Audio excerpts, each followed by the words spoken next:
Price lord ಪ್ರಿಯರೇ, ದೇವರ ಅತಿ ಪರಿಶುದ್ಧವಾದ ನಾಮಕ್ಕೆ ಸ್ತೋತ್ರವಾಗಲಿ.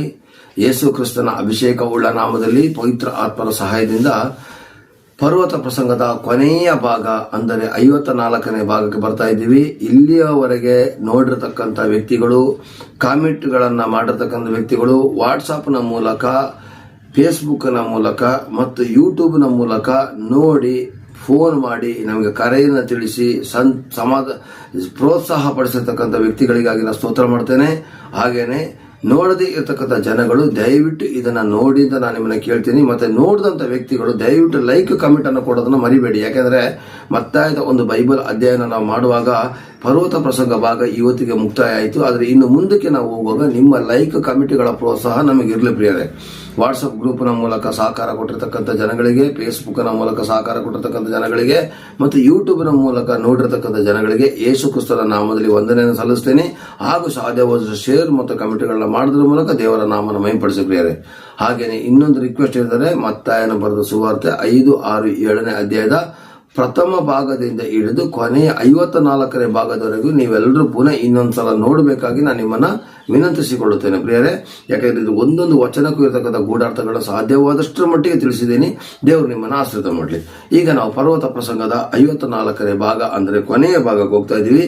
ಮತ್ತಾಯ 7ನೇ ಅಧ್ಯಾಯ 28, 29 ಓದಪ್ಪ. ಯೇಸು ಈ ಮಾತುಗಳನ್ನು ಹೇಳಿ ಮುಗಿಸಿದ ಮೇಲೆ ಆ ಜನರ ಗುಂಪುಗಳು ಆತನ ಉಪದೇಶಕ್ಕೆ ಆಶ್ಚರ್ಯಪಟ್ಟರು. ಏಕೆಂದರೆ ಆತನು ಅವರ ಶಾಸ್ತ್ರಿಗಳಂತೆ ಉಪದೇಶ ಮಾಡದೆ ಅಧಿಕಾರವಿದ್ದವನಂತೆ ಅವರಿಗೆ ಉಪದೇಶ ಮಾಡುತ್ತಿದ್ದನು. ಅಧಿಕಾರ ಉಳ್ಳವನಂತೆ ಉಪದೇಶ ಮಾಡುತ್ತಿದ್ದನು. ಹಾಗಾದ್ರೆ ಯೇಸು ಸ್ವಾಮಿ ದೇವರಿಂದ ಅಧಿಕಾರವನ್ನು ಪಡೆದಿರತಕ್ಕಂಥ ಒಬ್ಬ ಬೋಧಕನಾಗಿ ಬಂದರು ಅಂತ ಹೇಳೋದನ್ನು ನಾವಿಲ್ಲಿ ಮರಿಬಾರದು ಪ್ರಿಯರೇ. ಇಲ್ಲಿ ಅವರು ಉಪದೇಶಕನಾಗಿ, ಬೋಧಕನಾಗಿ 10 ಜನಗಳಿಗೆ ಪರಲೋಕ ರಾಜ್ಯಕ್ಕೆ ಯಾವ ತರ ಸೇರಬೇಕಾಗಿದೆ, ಏನೆಲ್ಲ ಅರ್ಹತೆಗಳು ಬೇಕು ಅಂತ ಹೇಳೋದ್ರ ಬಗ್ಗೆ ಮತ್ತೆ 5, 6, 7ರಲ್ಲಿ ಚೆನ್ನಾಗಿ ಮುಖ ಕೊಡ್ದಂಗೆ ತಿಳಿಸಿದ್ದಾರೆ. ಉಪವಾಸ ಮಾಡುವಾಗ ನಾಟಕ ಮಾಡಬಾರ್ದು, ಇನ್ನೊಬ್ಬನಿಗೆ ತೀರ್ಪು ಮಾಡಬಾರ್ದು, ಕಾಣಿಕೆ ಕೊಡುವಾಗ ಯಾವ ತರ ಇರಬೇಕು, ಜನರಿಗೆ ಕಾಣಲಿಂದ ಪ್ರಾರ್ಥನೆ ಮಾಡಬೇಡ, ಇದ್ರ ಬಗ್ಗೆ ಎಲ್ಲ ಬಹಳ ಚೆನ್ನಾಗಿ ಮಾಡಿ ಪರಲೋಕದ ಪ್ರಾರ್ಥನೆ ಯಾವ ತರ ಇದೆ ಅಂತ ಹೇಳೋದೊಂದು ಶಾಂಪಲ್ ಅನ್ನ ಕೂಡ ತೋರಿಸಿ ಎಷ್ಟೋ ಒಂದು ಬೇಕಾದಂತಹ ಒಂದು ಉತ್ತಮವಾದಂತಹ ವಚನಗಳನ್ನು ಅವರು ತಲೆಗೆ ನೈಸ್ ಹೊಡೆದ್ಬಿಟ್ಟು ತಲೆಗೆ ಎಣ್ಣೆ ಹಾಕೋದ ರೀತಿಯಲ್ಲಿ ಮಸಾಜ್ ಮಾಡುವಂತ ವಾಕ್ಯಗಳನ್ನ ಕೊಡದೇನೆ ಮುಖಕ್ಕೆ ಹೊಡೆದಂತ ರೀತಿಯಲ್ಲೇ ವಾಕ್ಯಗಳನ್ನ ಕೊಟ್ಟರು ಪ್ರಿಯರೇ. ಮತ್ತೆ 5ರಲ್ಲಿ, 6ರಲ್ಲಿ, 7ರಲ್ಲಿ ಮಿನಿ ಬೈಬಲ್ ಇರ್ತಾರೆ. ಇದನ್ನ ಪುನಃ ಸಾಧ್ಯ ಹೋದ್ರೆ ಮತ್ತೆ 5, 6, 7ನ್ನ ಪುನಃ ರಕ್ಷಿತಾಗ ಹೋಗ್ತಾ ಇರಿ ಪ್ರಿಯರೇ. ನಮ್ಮ ಜೀವಿತವನ್ನ ಮಾರ್ಪಡಿಸುವಂತ ಒಂದು ಅಧ್ಯಾಯ ಅಂತ ಕೂಡ ನಾವು ಇದ್ರ ಹೇಳ್ಬೋದು ಪ್ರಿಯರೇ. ಇಲ್ಲಿ ಸ್ವಾಮಿ ಹೇಳ್ತಿದ್ದಾರೆ, ಯೇಸು ಆ ಮಾತುಗಳನ್ನು ಹೇಳಿದ ಮುಗಿಸಿದ ಮೇಲೆ ಜನರ ಗುಂಪುಗಳು ಆತನ ಉಪದೇಶಕ್ಕೆ ಅತ್ಯಾಶ್ಚರ್ಯಪಟ್ಟವು. ನೋಡಿ, ಆತನ ಉಪದೇಶಕ್ಕೆ ಇವತ್ತು ಅರ್ಧ ಗಂಟೆ ಮೆಸೇಜ್ ಕೊಟ್ಬಿಟ್ರೆ ಸಾಕು, ನಿದ್ರೆ ಬರ್ತಾ ಇರ್ತದೆ, ಗಡಿಯಾರ ನೋಡ್ತಾ ಇರ್ತಾರೆ, ಟೈಮ್ ಯಾವಾಗ ಮುಗಿತದೆ ಗೊತ್ತಿಲ್ಲ. ಇಲ್ಲಿ ನೋಡಿ, ಪರ್ವತ ಪ್ರಸಂಗಕ್ಕೆ ಎಷ್ಟು ಸಮಯ ಹಿಡಿತು ಅಂತ ಹೇಳಿದ್ರೆ ನೋಡಿ, 5, 6, 7ನೇ ಅಧ್ಯಾಯ ಬರೀ ಚುಟುಕಾಗಿ ತಿಳಿಸ್ತಾರೆ ಅಷ್ಟೇ. ಆದ್ರೆ ಇದನ್ನ ಅವ್ರು ಹೆಂಗ್ ವಿವರಿಸಿರ್ಬೋದು ಅಂತ ಹೇಳೋದು ನೋಡಿ, ಒಂದೊಂದು ವಾಕ್ಯಕ್ಕೆ ಎಷ್ಟೆಷ್ಟು ವಿವರಿಸಿರ್ಬೋದು ಅಂತೇಳಿ 10 ನಿಮಿಷದ ವಿಡಿಯೋ ಆದ್ರೆ ಸ್ಕಿಪ್ ಮಾಡ್ಬಿಟ್ಟು ಮುಂದಕ್ಕೆ ಹೋಗ್ತಾ ಇರೋದೆ. ಯಾರು ಕೂಡ ಕೇಳಿಸ್ಕೊಳ್ಳೋದು ತಾಳ್ಮೆ ಕೂಡ ಇಲ್ಲ. 3 ದಿವಸ ಯೇಸು ಸ್ವಾಮಿ ಪ್ರಸಂಗ ಮಾಡೋದಂತೂ ಕೂಡ ದೇವರು ವಾಕ್ಯದಲ್ಲಿ ಬರುತ್ತೆ. ಕೊನೆಗೆ ಅವರು ಹೊಟ್ಟೆ ಹಸ್ಬಿಟ್ಟು ಹೋಗ್ತಾ ಇದ್ದಾಗ ದೇವರು ಅವ್ರನ್ನ ಕನಿಕರಿಸಿ ಊಟದ ವ್ಯವಸ್ಥೆ ಮಾಡೋದು ತಿಳ್ಕೊಂಡು ನಾವು ಅದನ್ನು ಕೂಡ ಬೈಬಲ್ ಅಧ್ಯಾಯದಲ್ಲಿ ನಾವು ನೋಡ್ತಾ ಇದ್ದೀವಲ್ಲ ಪ್ರಿಯರೇ. ಹಾಗಾದ್ರೆ ಪ್ರಿಯರೇ, ಇಲ್ಲಿ ಯೇಸು ಸ್ವಾಮಿ ಬಗ್ಗೆ ಅವ್ರು ಹೇಳ್ತಾರೆ, ಅವರ ಬೋಧನೆ ಕೇಳಿ ಆಶ್ಚರ್ಯಪಟ್ಟರಂತೆ. ಯಾರೂ ಮುಗಿತಪ್ಪ ಸಾಕು ಅಂತ ಹೇಳಲಿಲ್ಲ, ಅಯ್ಯೋ ಈಗ ಮುಗಿಸಿದ್ರ ಸಾಕು ಅಂತ ಹೇಳಿಲ್ಲ, ಅಯ್ಯೋ ಹೆಂಗಪ್ಪ ಬಿಟ್ಟು ಹೋಗ್ಲಿ ಯೇಸು ಸ್ವಾಮಿನ ಇಷ್ಟ ಪಡ್ಕೊಂಡು ಯಾರು ಹೇಳಿಲ್ಲ. ಅವರೆಲ್ಲರೂ ಆಶ್ಚರ್ಯಪಟ್ಟರು, ಆತನ ಉಪದೇಶಕ್ಕೆ ಆಶ್ಚರ್ಯಪಟ್ಟರಂತೆ. ಏಕೆಂದರೆ ಅವರ ಶಾಸ್ತ್ರಿಗಳಂತೆ ಉಪದೇಶ ಮಾಡದೆ. ಇಲ್ಲಿ ಮೇನ್ ಆಗಿ ಶಾಸ್ತ್ರಿಗಳಂತೆ ಉಪದೇಶ ಮಾಡಿದ್ರೆ, ಬೈಬಲ್ ಕ್ಲಾಸಿಗೆ ಹೋಗಿ ಬಂದಿದ್ದೀನಿ, ಬೈಬಲ್ ನನಗೆ ಇದಾಗಿದೆ, ಸೀನಿಯರ್ ನಾನು, ಬೈಬಲ್ ಅಲ್ಲಿ ನಾನು ಆ ಥರ BTech ಮಾಡಿದ್ದೀನಿ, ನಾನು MTech ಮಾಡಿದ್ದೀನಿ, ನಾನು PhD ಮಾಡಿದ್ದೀನಿ. ಓಕೆ, ಮಾಡಿದೆಲ್ಲ ಸ್ತೋತ್ರ. ಆದರೆ ಕ್ಲಾಸ್ ಟೀಚರ್ ತರ ಬೋಧನೆ ಮಾಡಿದ್ರೆ ಅವ್ರು ಏನ್ ಮಾಡಿದ್ರು, ಮನ ಮುಟ್ಟುವಂತ ರೀತಿಯಲ್ಲಿ ಮಾಡಿದ್ರಂತೆ. ಇವತ್ತು ಬೈಬಲ್ ಕ್ಲಾಸ್ ಓದಿರತಕ್ಕಂಥ ವ್ಯಕ್ತಿಗಳಿಗೆ ನಾನು ಹೇಳ್ತಾ ಇರೋದು ಯಾವ ತರ ಅಂತಾರೆ, ಬೈಬಲ್ ವಾಕ್ಯವನ್ನ ನಾವು ವಿವರಿಸಿ ಹೇಳ್ಬೇಕಾಗುತ್ತೆ. ಅದರಲ್ಲಿ ಆಳವಾದ ಕೆಲವೊಂದು ಪ್ರಶ್ನೆಗಳು ಅವ್ರಿಗೆ ಅರ್ಥ ಆಗದಿದ್ದಾಗ ನಾವು ಅವ್ರಿಗೆ ಸೂಕ್ಷ್ಮವಾಗಿ ಬಿಡಿಸಿ 5, 6, 7ನೇ ಅಧ್ಯಾಯದಲ್ಲಿ ಯಾವ ತರ ಯೇಸು ಸ್ವಾಮಿ ಬಿಡಿಸಿ ಹೇಳಿದ್ರು ಹಾಗೆ ನಾವು ಬಿಡಿಸಿ ಹೇಳಲಿಕ್ಕೆ ಪ್ರಯತ್ನ ಪಡಬೇಕು ಪ್ರಿಯರೇ. ದೇವರು ನಿಮ್ಮನ್ನು ಆಶೀರ್ವಾದ ಮಾಡಲಿ ಪ್ರಿಯರೇ. ಇಲ್ಲಿ ದೇವರ ವಾಕ್ಯದಲ್ಲಿ ಏನು ಬರೆದಂದರೆ, ಏಕೆಂದ್ರೆ ಅವರ ಶಾಸ್ತ್ರಿಗಳಂತೆ ಉಪದೇಶ ಮಾಡಿದೆ. ಶಾಸ್ತ್ರಿಗಳಂತ ಜ್ಞಾನದಿಂದ ಮಾತಾಡುವಂಥವ್ರಲ್ಲ, ಓದಿನ ತಿಳುವಳಿಕೆಯಿಂದ ಮಾತಾಡುವಂಥವ್ರು, ದೈವಿಕ ಜ್ಞಾನದಿಂದ ಮಾತಾಡೋರಲ್ಲ, ತನ್ನ ಸ್ವಂತ ಜ್ಞಾನದಿಂದ ಬೈಬಲ್ನ ವಾಕ್ಯನ ಯಾವ ಥರ ಬೇಕಿದ್ರು ತಿರ್ಚಬಹುದು. ಶಾಸ್ತ್ರಿಗಳು ಮಾಡ್ತಿದ್ರಂತೆ, ಹೆಂಗ್ ಬೇಕಾದ್ರೂ ವಾಕ್ಯ ಕೊಡ್ತಿದ್ರಂತೆ, ಬಟ್ ಅವರು ಮಾತ್ರ ನಡೀತಾ ಇರಲಿಲ್ಲ. ಬೈಬಲ್ ಪುಸ್ತಕದಲ್ಲಿ ಮತ್ತೆ 24ನೇ ಅಧ್ಯಾಯದಲ್ಲಿ ಬರೆದಿದೆ ಪ್ರಿಯರೇ. ಹಾಗಾದ್ರೆ ಪ್ರಿಯರೇ, ನಾವು ಅವರಂತೆ ಆಗೋದು ಬೇಡ ಪ್ರಿಯರೇ. ಶಾಸ್ತ್ರಿಗಳಂತೆ ಉಪದೇಶ ಮಾಡದೆ ಅಧಿಕಾರವಿದ್ದವರಂತೆ ಮಾತಾಡಿದ್ರು. ಯಾವ ತರ ಅಧಿಕಾರ? ಫಸ್ಟ್ ಜನಗಳ ಮೇಲೆ ಅಧಿಕಾರ. ಸಭಾಪಾಲಕರುಗಳೇ, ನಿಮ್ಮ ಸಭೆಯ ವಿಶ್ವಾಸಿಗಳ ಮೇಲೆ ಅಧಿಕಾರ ನಿಮಗಿರಲಿ. ವಿಶ್ವಾಸಿಗಳನ್ನ ಗುಂಪುಗಾರಿಕೆ ಮಾಡಲಿಕ್ಕೆ ಬಿಡಬಾರದು. ವಿಶ್ವಾಸಿಗಳು ಪಕ್ವತೆಗೆ ಬರದನೆ ಅವ್ರನ್ನ ಸೇವೆಗೆ ಕಳಿಸಬಾರದು. ಕಳಿಸಿದಾಗ ನಿಜವಾಗಿ ತೊಂದರೆ ಬರ್ತದೆ. ಫಸ್ಟ್ ಅವರು ತೆಗೋಬೇಕಾಗಿದ್ದ ಅಧಿಕಾರ ಸಭಾಪಾಲಕರು ತಮ್ಮ ವಿಶ್ವಾಸಿಗಳ ಮೇಲೆ ಕಂಟ್ರೋಲ್ ಇಟ್ಕೋಬೇಕು. ಇವತ್ತು ಸಭೆ ಒಡೆದು ಹೋಳಾಗ್ಲಿಕ್ಕೆ ಕಾರಣ, ಸ್ವಲ್ಪ ಸಮಯದಲ್ಲಿ ಅವರಿಗೆ ಸೇವಕರ ಪಟ್ಟವನ್ನು ಕೊಟ್ಟಾಗ ಅವ್ರು ಏನ್ ಮಾಡ್ತಾರೆ, ಪಕ್ವತೆಗೆ ಬರದಿರೋದ ಕಾರಣಕ್ಕೋಸ್ಕರ ಬೇಗ ಬಿದ್ದೋಗ್ತಾರೆ.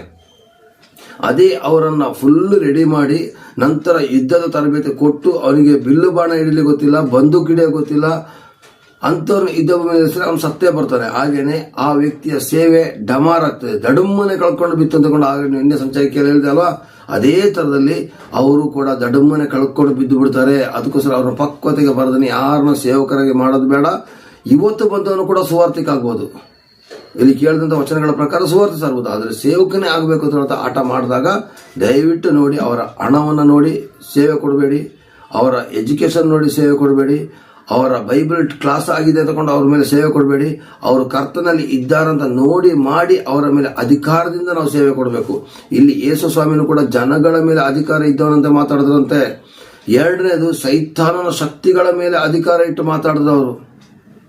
ಸೈತಾನ ಬಂದು ಏನ್ ಮಾಡ್ತಾನೆ, ಉಪವಾಸ ಮಾಡಿದಾಗ ಕಾಣಬೇಕು ಅಂತ ತೋರಿಸ್ತಾನೆ, ಪ್ರಚಾರ ಕೊಡ್ತಾನೆ, ಜನಗಳಿಗೆ ಕಾಣಬೇಕು ಅಂತ ಕಾಣಿಕೆ ಕೊಡಿಸ್ತಾನೆ.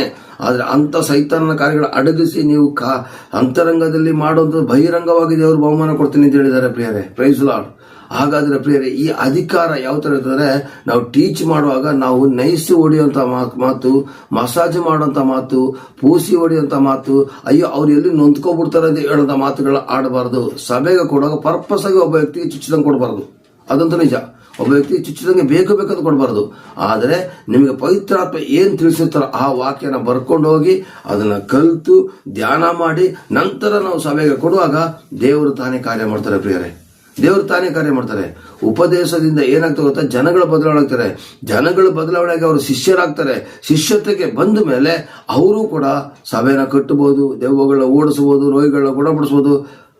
ಇದು ನಿಜವಾದಂತ ಒಂದು ಪಕ್ವತೆ. ಅದಕ್ಕೋಸ್ಕರ ಯೇಸು ಹೇಳ್ತಾರೆ, ಅಧಿಕಾರ ಇದ್ದವರಂತೆ ಮಾತಾಡಿದಾಗೆ ನಾವು ಕೂಡ ನಮ್ಮ ಸಭೆಯ ವಿಶ್ವಾಸಿಗಳಾಗಿರ್ಬೋದು, ನಾವು ಹಳ್ಳಿಗಳಲ್ಲಾಗಿರ್ಬೋದು, ನಮ್ಮ ಕಂಟ್ರೋಲ್ ನಲ್ಲಿ ಇಟ್ಕೋಬೇಕು. ಅಂದ್ರೆ ದುರಾತ್ಮನ ಕಂಟ್ರೋಲ್ ಸೇವೆ ಅಲ್ಲ, ದೇವರ ಆತ್ಮನ ಕಂಟ್ರೋಲ್ ಅಲ್ಲಿ ಇಟ್ಕೊಂಡು ಅವರಿಗೆ ಸುವಾರ್ಥ ಸಾರಬೇಕು ಪ್ರಿಯರೇ. ಪ್ರಾರ್ಥನೆ ಮಾಡಬೇಕು ಪ್ರಿಯರೇ, ಅವರು ಉಪದೇಶ ಮಾಡಬೇಕು ಪ್ರಿಯರೇ. ಕರ್ತನ ದಾರಿಯಲ್ಲಿ ನಿಂತು ಅವರು ಮುಂದಕ್ಕೆ ಪಕ್ವತೆ ಉಳ್ಳಂತ ಸೇವಕರಾಗಿ ಮಾಡಬೇಕು. ಇದು ಒಬ್ಬ ಸಭಾಪಾಲಕನ ಕರ್ತವ್ಯ. ಅದಕ್ಕೇನೆ ಅವರು ಶಾಸ್ತ್ರಿಗಳ ತರ ಉಪದೇಶ ಮಾಡ್ಲಿಲ್ಲಂತೆ, ಅಧಿಕಾರ ಉಳ್ಳವಂತರ ಮಾಡಿದ್ರಂತೆ. ಮುಖ ಕೊಡ್ದಂಗೆ ಮಾತಾಡಿದ್ರು. ಹಂಗೆ ಹೇಳ್ಕೊಂಡು ಎಲ್ಲ ವಿಷಯದಲ್ಲೂ ಮುಖ ಕೊಡ್ದಂಗೆ ಮಾತಾಡೋದಲ್ಲ, ವ್ಯಕ್ತಿಗಳನ್ನ ಗುರಿಯಾಗಿಟ್ಕೊಂಡು ಮುಖ ಕೊಡ್ದಂಗೆ ಮಾತಾಡೋದಲ್ಲ. ಸಭೆಗೆ ಕೊಡುವಂತ ವಾಕ್ಯ ಪೇತ್ರ ಹೇಳ್ದಾಗೆ ಅಲಗು ನೆಟ್ಟಂತೆ ಆಯಿತು ಅಂತ ಹೇಳಿದ್ರಲ್ಲ ಪೇತ್ರ, ಅದೇ ತರ ಅಲಗು ನೆಟ್ಟಂತೆ ಆಗ್ಬೇಕಂತೆ. ಆವಾಗಲೇ ಅವರು ಮಾನಸಾಂತರ ಹೊಂದದು.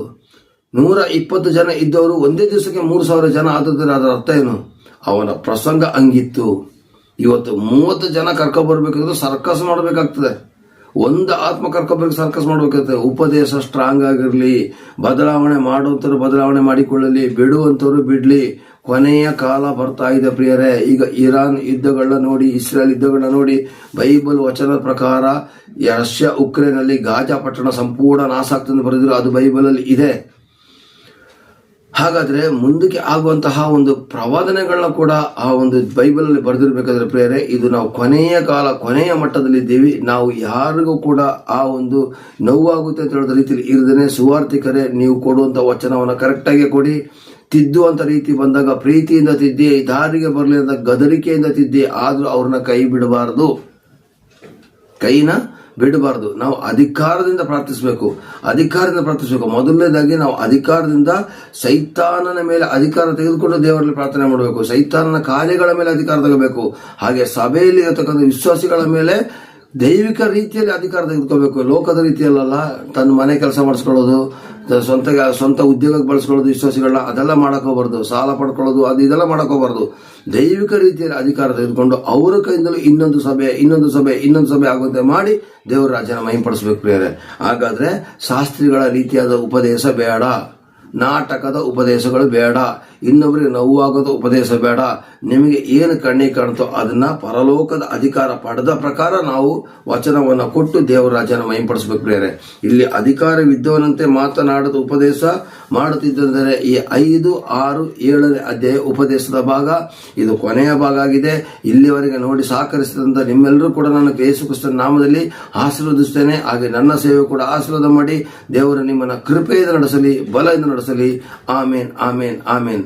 ನಾವು ಸೇವೆ ಮಾಡುವಾಗ ಅಧಿಕಾರ ಉಳ್ಳವರ ರೀತಿಯಲ್ಲಿ ಒಂದೊಂದಾಗಿ ಸೈತಾನನ ಮೇಲೆ ಅಧಿಕಾರ ತೆಗೆದುಕೊಳ್ಳಲಿಕ್ಕೆ ನಾವು ಭಯಪಡಬಾರದು.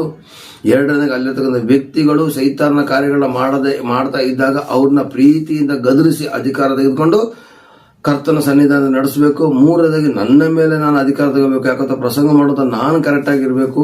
ನಾಲ್ಕನೇದಾಗಿ ನಮ್ಮ ಕುಟುಂಬದ ಮೇಲೆ ಒಂದು ಅಧಿಕಾರ ತೆಗೆದುಕೊಂಡು ಆ ಕುಟುಂಬವನ್ನು ಚೆನ್ನಾಗಿ ಮುನ್ನಡೆಸುತ್ತಾ ದೇವರ ರಾಜ್ಯನ ಅಧಿಕಾರದಿಂದ ಮಹಿಂಪಡಿಸುವಂತ ಸೇವೆಯನ್ನು ಮಾಡಿ ದೇವರ ರಾಜ್ಯನ ಮಹಿಂಪಡಿಸೋಣ ಪ್ರಿಯರೇ. ದೇವರು ನಿಮ್ಮನ್ನು ಆಶೀರ್ವದಿಸಲಿ, ಕೃಪೆಯಿಂದ ನಡೆಸಲಿ. ಆಮೇನ್, ಆಮೇನ್, ಆಮೇನ್. ಪ್ರೈಸ್ ಲಾರ್ಡ್ ಪ್ರಿಯರೇ.